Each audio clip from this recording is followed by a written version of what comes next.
The text message came on a Thursday afternoon while I was under the sink fixing a drip that had been bothering me for a week. My phone buzzed on the kitchen floor, and when I dried my hands and read it, I sat there on the cold linoleum for a long time without moving. It was from my son. 38 words. I have counted them since, the way you count a wound to understand how deep it goes. Dad, Vanessa and I talked it over, and we think it's best if you don't come to the grand opening. The investors and press will be there. We need everything to look a certain way. We'll celebrate with you separately, just family. Please understand. Love, Derek. I read it again. Then a third time. I looked at the word family and I thought about what it means when a man uses that word to describe an event you are being excluded from. I set the phone down on the counter. I went back to the sink. I finished fixing the drip. My hands were steady. My hands are always steady. I am 64 years old. My name is Robert Merritt, though everyone has called me Bob since I was 9 years old, standing on a loading dock in Cleveland helping my father unload freight on weekends. I have a face that looks like it was left out in the weather too long, a gray beard that my late wife Margaret used to trim with kitchen scissors while she laughed at me for sitting still, and a 2001 Ford Ranger that I bought used and have driven for 22 years because it runs, and I do not believe in replacing things that still work. To the people who did not know me, I looked like a retired handyman, a man whose best days were the days he did not complain about his knees. To my son, apparently, I was something to be explained away. Derek had always been a good kid, quiet, serious, the kind of boy who took apart radios to see how they worked and put them back together perfectly. He wanted to be a chef from the time he was 12 years old, and I never once told him that was a bad idea. I worked double shifts at the warehouse so I could send him to culinary school in Nashville. I drove 8 hours each way to be at his graduation. I sat in the bleachers in a sport coat that was too tight, and I cried in a way that embarrassed me, and I did not care. Then he met Vanessa. She was beautiful and sharp, and she had grown up in a house where the floors were marble, and the wine at dinner cost more than my grocery budget.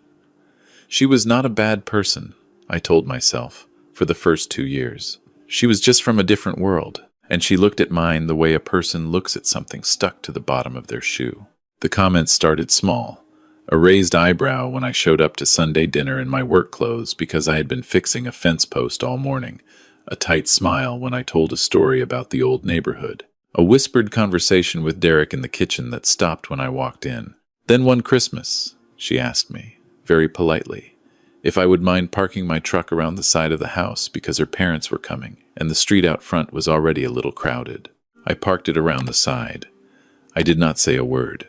Derek noticed none of it, or chose not to. He was building his dream. His first restaurant, a small Italian place he called Merritt's, had done well enough that he and Vanessa were opening a second location. This one was going to be different. Bigger, upscale.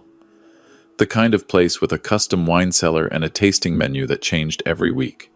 They had investors from the city. They had press coverage lined up. They had done profiles in 2 regional food magazines. Vanessa had redesigned her entire Instagram presence to document the journey. She called it Elevate. The name always bothered me in a way I could not quite explain. What Derek did not know, what neither of them knew, was that the funding for Merritt's had not come entirely from the small business loan his bank approved. 3 years ago, Derek had come to me with his first business plan. His eyes were lit up the way they had been when he was 12 years old with those radios. He needed $40,000 to cover the gap between what the bank approved and what the build-out actually cost. I gave it to him, not as a gift, as an investment, quiet and legal, through an LLC my attorney had set up years before. I was a silent minority partner. Derek thought I was just a co-signer on one document. He thought the money had come from a refinancing I did on the cabin. He never asked too many questions. He did not want to feel like he owed his father more than he already did. I understood that. I let him believe what he needed to believe. When Elevate started coming together, Derek told me Vanessa had found an investor group that was covering 60% of the build-out costs. He was proud. He said they had done it themselves this time. No help needed. I smiled and I said I was proud of him. I did not tell him that one of the LLCs in that investor group had my attorney's name on a document he had never thought to look at.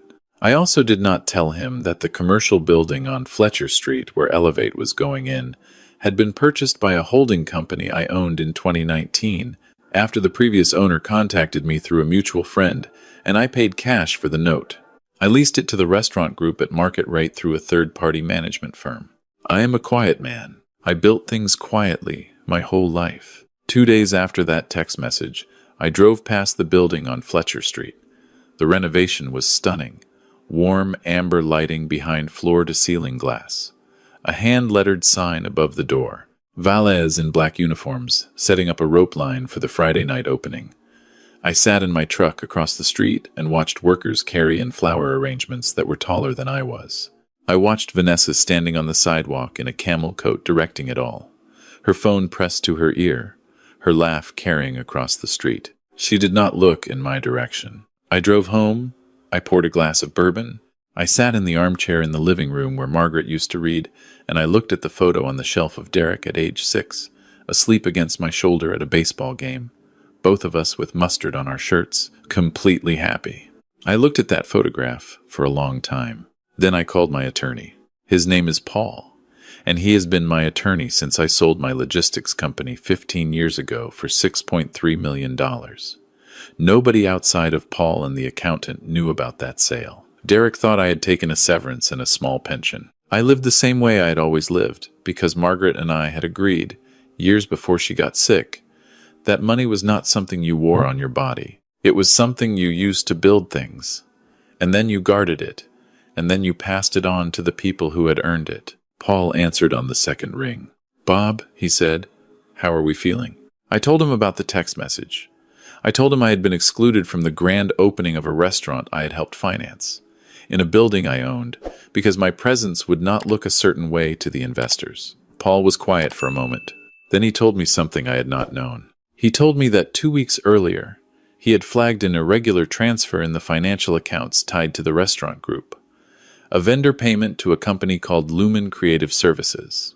$42,000 over the past 8 months, listed as marketing and branding. Paul had tried to track down Lumen Creative. The company had one employee listed with the state and no verifiable client history beyond the restaurant group. He thought I should know. I thanked him. I told him to hold on anything for now. Then I made another call to a man named Garrett who used to work investigations for the state attorney's office and now ran a private firm out of an office above a dry cleaner on the east side.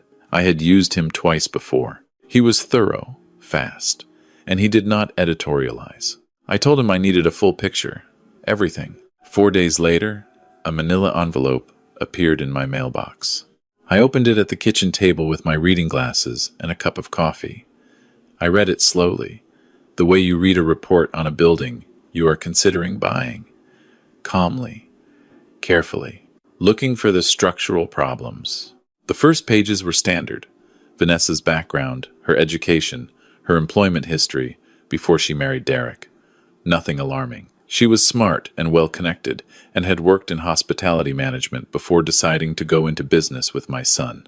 Then I turned to the section Garrett had labeled Current Associations. The $42,000 in payments to Lumen Creative Services had gone to an account controlled by a man named Christopher Hale. He was 31 years old. He listed his occupation on social media as a freelance brand strategist and entrepreneur.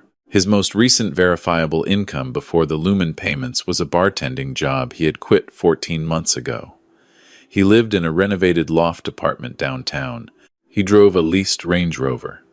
His monthly expenses, based on the financial picture Garrett had assembled, far exceeded any legitimate income. There were photographs. Garrett had included them, matter-of-factly, clipped to the back of the section. Vanessa and Christopher at a rooftop bar. Vanessa and Christopher at what appeared to be a weekend away based on the background. A receipt from a hotel in Charleston dated 3 months ago. Paid on a card tied to the Elevate business account under a line item labeled Vendor Consultation. I set the photographs face down on the table. I sat with that for a while. I did not feel the hot rush of anger I expected. What I felt was something colder. The feeling you get when a structure you built fails its inspection, not surprise. Just the recognition that a flaw had been there long before the crack became visible. Derek did not know. I was certain of that. My son was many things, but he was not a fool, and he was not a man who would look the other way at something like this. He was working 70 hours a week to make Elevate succeed. He thought his marriage was solid.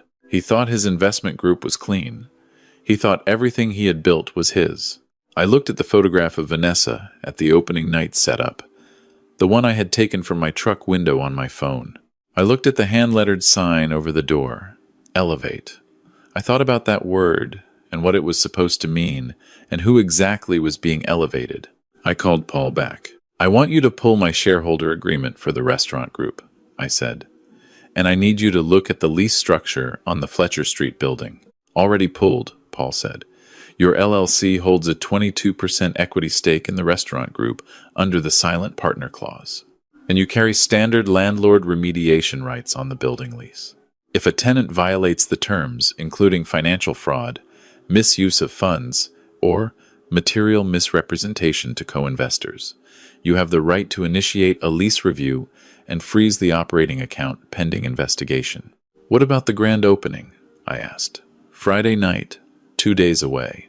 Paul was quiet for a moment. Then he said, Bob, if you want to walk through that door on Friday, legally, there is nothing they can do to stop you. You are a shareholder. You are the building owner. If they attempt to remove you or prevent your entry, that constitutes grounds for immediate action under multiple provisions. I told him I did not want to walk through that door. Paul paused again. He knew me well enough by now to wait. I want to be outside the door, I said. I want to watch what happens from out there. And at the right moment, I want you to make a single phone call to the building's management company. Tell me exactly what you need, Paul said. I told him. Friday evening, I dressed in a clean flannel shirt and my good jeans, and I drove the Ranger to Fletcher Street. I parked a block away, out of the cone of light from the street lamps. The valet line was already 4 cars deep. I could see people in formal wear moving through the amber glow of the restaurant's front windows. Laughter drifted through the cold November air. I had my phone and a thermos of coffee. At 8:17, I saw Derek come outside to greet someone. He was wearing a suit I had never seen. He looked good. He looked like a man at the beginning of something. I watched him shake hands with 3 men in expensive coats, laughing, gesturing back toward the restaurant with the kind of easy confidence that takes years to build. He had built it. I felt a surge of pride so strong it physically hurt. At 8:45, Vanessa came outside with Christopher Hale. I recognized him from the photographs. He was wearing a dark blazer. She touched his arm twice in 30 seconds. Derek was still inside. I watched them stand together in the pool of light above the door, heads close, and I took 3 photographs with my phone. Not because I needed them, but because a builder always documents before demolition. I sent the photos to Paul with a 1-line message. Give it 20 minutes, then make the call. I poured coffee from the thermos. The night air was sharp and clean. I watched the valet's moving cars. I watched guests arrive, people whose names Derek had mentioned to me over the past year, the investors he was proud to have, the food critic from the regional paper, a couple of local restaurateurs he admired. My son's dream was fully lit and fully alive, 30 feet from where I sat. I took one more sip of coffee. Then my phone buzzed. Paul, call made. Management company contacted. Lease review flag initiated. I watched the window. For 4 minutes, nothing changed. The amber light stayed warm. The laughter continued. The valets kept moving. Then I saw it.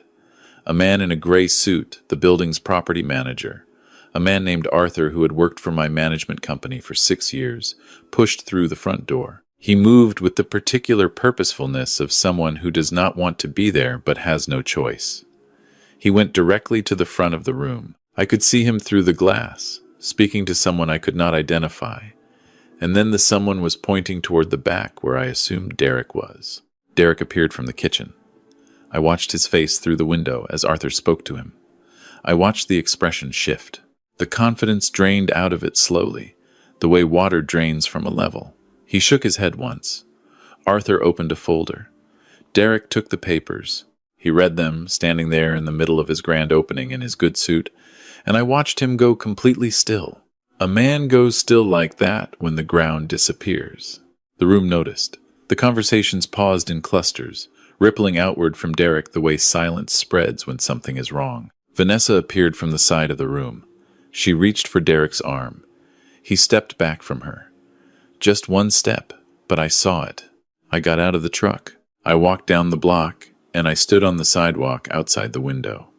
The valet looked at me, an older man in flannel, standing in the cold, and started to say something.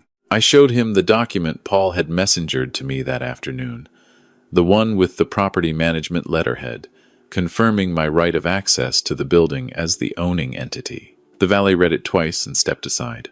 I pushed the door open. The warmth hit me first, and then the smell of the food, something with rosemary and browned butter that Derek had told me about 6 months ago when he was testing the menu, and then the sound of the room, which had gone very quiet. Derek saw me. He was still holding the papers Arthur had given him. His face was the face of someone doing math they do not want to finish. He looked at me, standing in the doorway in my flannel shirt, among 50 people in formal wear, and something crossed his expression that I had not seen on my son's face since he was a boy, and had broken a window and had to come tell me about it. Not fear. Something closer to shame, but pointed in a direction he was only beginning to understand. "Dad," he said. His voice cracked on the single syllable. I walked toward him. The room stayed quiet. Vanessa was 3 feet to his left, and she had gone pale in a way that had nothing to do with the lighting. Christopher Hale was near the bar, and he was looking at the exit. I stopped in front of Derek. I put my hand on his shoulder. "I know," I said quietly. "I know, and we are going to get through it." He looked down at the papers in his hand. Lease review. Pending investigation into financial irregularities. Silent partner audit rights activated. He was reading the words and connecting the dots that he had never needed to connect before, because no one had ever asked him to look. "What is this?" Derek said. His voice was controlled, but barely. "What does silent partner mean? You told me you were a co-signer." "I told you what you needed to hear at the time," I said. "You needed to believe you had done it yourself. You almost had." He looked at me. I could see the calculations happening, the restructuring of the last 3 years inside his head. The $40,000 for the build-out, the investor group, the building lease that had always been handled by a third-party management firm he had never met in person. "You," he said. "The building." I nodded. "All of it?" "Not all of it," I said, "but enough of it. Enough to know what has been happening with the accounts." I watched him turn to Vanessa. He did it slowly. The way you turn towards something you already know is going to hurt. She opened her mouth. The words she had prepared, the deflection, the reframe, the explanation that had probably sounded airtight at 2 in the morning when she rehearsed it, none of them came out, because Derek's face had changed. The math was done. He had run the numbers on 8 months of Lumen Creative Services, and the Range Rover, and the hotel in Charleston, and the $42,000 that had gone somewhere it was never supposed to go. And the answer was not a number. It was a person standing too close to the bar pretending not to be involved. Derek said Christopher's name. Just his name, nothing else, in the flattest voice I had ever heard from my son. Christopher Hale set his glass down and left through the side door. He did not run. He walked quickly and quietly like a man who had practiced that exit. The room watched him go. Nobody stopped him. The food critic from the regional paper put down her pen. The investors began standing up. I recognized the look. I had been in enough boardrooms to know when men in expensive coats are calculating their exposure. 2 of them were already on their phones by the time they reached the door. They did not say goodbye to Derek. They did not have to. Arthur, the property manager, was still near the back. He caught my eye and gave a small nod and slipped out through the kitchen.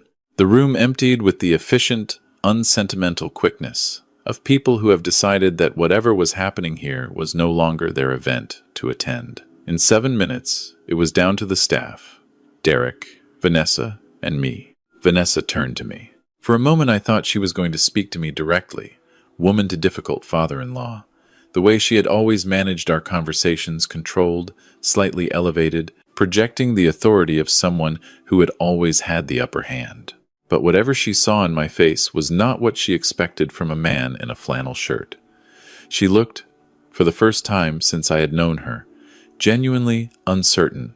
"Derek," she said, his name only, reaching for him. "Don't," he said. And in that single word I heard Margaret's stubbornness, the kind that did not raise its voice because it did not need to. He looked around the restaurant, the rosemary and browned butter still warm in the air, the hand-lettered menus on each table, the custom wine cellar he had designed himself along the far wall. He had built all of this. He had done that part. That part was real. He walked to the front door and held it open. "Vanessa," he said, "get your things." "I want to explain," she started. "You can explain to the accountant," Derek said, "and then to the attorney. Get your things." She picked up her coat. She picked up her purse. She did not look at me on the way out. The door closed behind her with a soft click. Derek stood at the door for a moment with his back to me. Then he turned around and walked back into the restaurant and sat down at the table nearest the bar. He put his elbows on the white linen and covered his face with his hands. I walked over and sat down across from him. One of the servers, a young woman who had been standing near the back trying to be invisible, quietly brought 2 glasses and a bottle of bourbon without being asked. I looked at her and nodded. Derek poured. He did not look up. "How long have you known?" he asked. "About the money? A week," I said. "About who was taking it? 4 days. And you waited until tonight." "I needed to see it clearly first," I said. "I needed the full picture. I did not want to come to you with suspicion. I wanted to come to you with facts." He was quiet. He turned his glass in a slow circle on the tablecloth. "Why didn't you tell me you were the silent partner?" he said. "When I told you about the investor group, when I thought we had done it on our own? Because you needed to believe that," I said again. "And it was mostly true. I gave you the seed. Everything you grew from it was yours. The skill is yours. The menu is yours. The 2 years of building merits from nothing is yours. I filled a gap in the paperwork. I did not build this." He looked up. His eyes were red, but his jaw was set. He had Margaret's jaw. "What happens now?" he said. "To the restaurant. To the building." I pulled the second folder from my jacket. Paul had prepared it that afternoon. I set it on the table and opened it to the first page. "The Lumen payment stopped today," I said. I walked him through the audit rights, the process, what could be recovered and what was likely gone. I told him about the lease structure and what my actual ownership position was in the building. I told him the investor group would pull out. That was already happening, but that the equity position they vacated could be restructured. It would take time. It would take work. He read the pages slowly. He was always a thorough reader. "Dad," he said. He stopped. He set the papers down. He looked at me the way he had looked at me when he was 12 years old and had just learned that his mother was sick, and he did not know what to do with something that big. "I don't know what to say to you. You don't have to say anything tonight," I told him. "I should have called you," he said. "When Vanessa said not to invite you, I should have called you anyway. I told myself it was one event. It was just business. It was easier. I told myself you would understand." "I would have understood," I said. "That is the problem." He nodded. He understood what I meant. I picked up my glass. The bourbon was good. Derek had chosen well. I looked around the restaurant. The amber light was still on. The wine cellar caught the light along the far wall. There were 48 hand-lettered menus on 48 tables and not a single person to read them. "The food critic is gone," Derek said. "The launch is dead." He said it flatly. "Inventory of the damage." "The restaurant is not dead," I said. "The restaurant is still here. The room is still here. The kitchen is still here. Everything you know how to do is still here. You had one bad night. You had a worse partner. Those are correctable problems." He looked at me. "How is any of this correctable?" I reached into my shirt pocket. I pulled out a key. Not a symbolic key, a physical one. A copy of the building master that Arthur had cut for me that afternoon. I set it on the table. "Because you own it now," I said, effectively. "I am restructuring the holding on the building into a joint trust, my name and yours. It transfers to you on my death or on your request after a 5-year operating period. The building is an asset, Derek. Whatever happens with the investors, whatever happens in court with the accounts, You have real property under your feet." He stared at the key. "Why are you doing this?" he said. "I didn't invite you tonight. I let her push you out, and I went along with it because it was easier. I have been letting her push you out for 2 years. Every Sunday dinner, every time you showed up in that truck, every time she made a face, and I pretended not to see it. I let it happen." "I know," I said. "So why are you here?" he said. "Why did you come through that door when you could have just let the whole thing fall and walked away and been right?" I looked at him. I thought about Margaret in the apartment on Broad Street in 1988, with a 6-week-old Derek and no money, and the city outside the window, and both of us equally terrified and equally certain that we were going to figure it out anyway. Because we had each other, and that was not nothing. That was everything. "Because you are my son," I said. "And a man does not abandon a foundation he built just because someone else put up the wrong walls. You take the walls down. You start over with the foundation. The foundation is still good." He put his hand over his eyes. His shoulders shook once, the way a structure settles when the pressure releases. We sat there for a while, in the empty restaurant. The staff eventually came out from the back and quietly began clearing the event setup, the untouched plates, the centerpieces, the programs that had been printed and folded and never distributed. They worked efficiently and without being told, the way people work when they are loyal to the kitchen and not the occasion. Derek poured another glass. He asked me how much I had made on the logistics company. I told him. He sat with that number for a long time. "You drove that truck," he said. "I still drive it," I said. "Mom knew?" "Everything," I said. "She designed the whole plan. She said wealthy people who wear it on their faces spend it faster than they make it. She said real money is quiet. She said we were going to give you a foundation, not a chandelier." He smiled. "It was small and exhausted, but it was real. She was always smarter than both of us," he said. "Considerably," I said. We talked until the last server had gone, and the kitchen was locked, and the amber light out front finally dimmed on its automatic timer. We sat in the dark for a little while, with the bourbon and the sound of traffic outside. At some point, Derek said he supposed he needed to call a lawyer. I told him Paul's number was in the folder.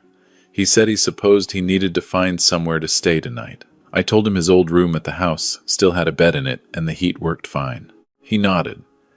He picked up the key from the table and turned it over in his fingers. "We have to rebuild the whole investor structure," he said.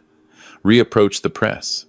Figure out what the real numbers look like after the audit. Renegotiate the opening." "That is correct," I said. "That is about 3 months of work if you move fast. Probably more." He nodded again. The way he used to nod over the blueprints for his first restaurant when I was sitting next to him at the kitchen table and the list of problems felt longer than the solutions. Methodically, storing each problem in the right place so he could get to it in the right order. "What do you need from me?" he asked. "Right now," I said, "nothing. Tonight you need to eat something and sleep.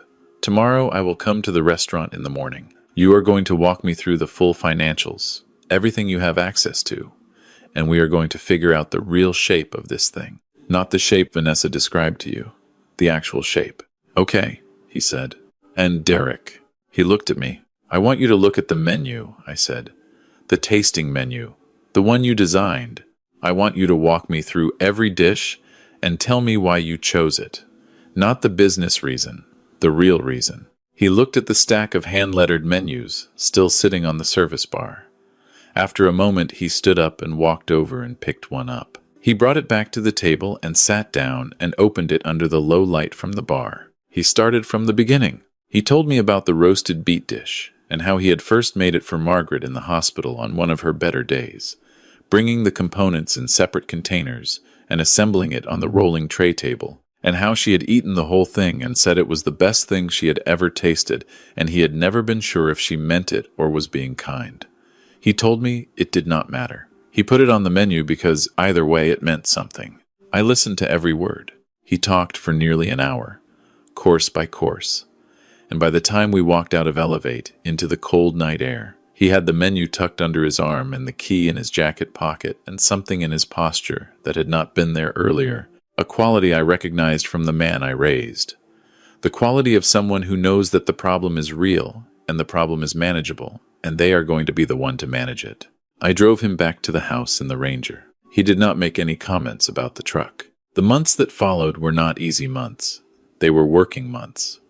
The audit recovered 31,000 of the 42,000. The remaining 11 was gone, in ways that would take longer than the money was worth to chase. The investor group pulled out entirely, and Derek spent 8 weeks rebuilding a new equity structure with 2 partners he had vetted himself, people who had eaten at Merritt's and believed in the kitchen. He filed for a legal separation in January. He told me once, flatly, that it was the least complicated part of everything that had happened. Vanessa did not contest much.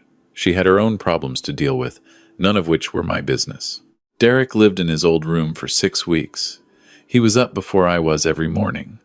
He cooked breakfast sometimes. He was quiet in the way he had always been quiet, turning the problems over in his mind.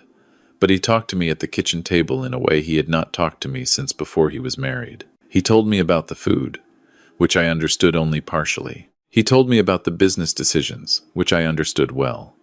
He told me once that he did not understand how I had watched Vanessa edge me out of his life for 2 years without ever saying anything about it. I told him that I had learned from Margaret that you cannot tell a person what to see. You can only stay in the room until they are ready to look. He thought about that for a while. Then he said, "I'm sorry, Dad," not as a formality. He said it the way you say something when you mean it precisely and have already spent time measuring the weight of it. I told him I knew. I told him the account was settled. Elevate reopened on a Thursday in April. No press event, no investor gala, no rope line. Derek sent me a text message that morning with a single line. "Opening for dinner at 6. Reservations full. Your table is at the bar." I wore a clean flannel shirt.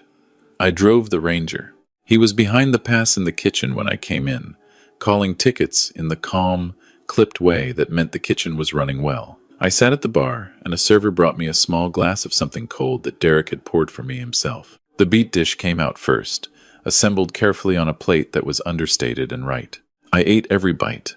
Later, near the end of service, Derek came out of the kitchen and sat beside me. He was still in his chef's coat, the one that said "Elevate" above the chest pocket.